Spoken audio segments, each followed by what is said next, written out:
انت هسه شغله الصدر والحدايه الصدر ماشيه باعتبار شوارعنا كلها مكسره. بالضبط هاي شيء اعتيادي هذا. اي حتى وجهك مفتح وامورك ماشيه الحمد لله من فضل الله. حركه وشغل من فضل الله. بس البقيه لا، المحلات الصباغ الغيره ما حد يجي. مو سوى والله مو سوى. هذا ماكو هناك. لا هذا صاحبنا على مثل على باب الله يشتغل يفتح من الصبح رزقه ماشي يعني. يبقى على البيع شراي. على البيع شراي. اي نعم. نعم. انت جنابك كيف اذا ما تتغلط الشوارع؟ لا بالعكس ليش؟ يوقف شغلك ليش؟ خلينا نصير مثل باقي الدول يعني شويه.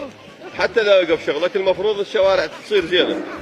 شوارع حلوه نظيفه اناره كذا غيره ماكو اي اشكال. شوف ابو سجاد لانه محترم حقيقي. الله يعزك. يقول لا حتى اذا انا توقف مصلحتي، مو انا على مود انا اشتغل تبقى الشوارع مكسره، لا اكو مصلحه اعلى. بمعنى انه احنا المفروض واحد ما يدور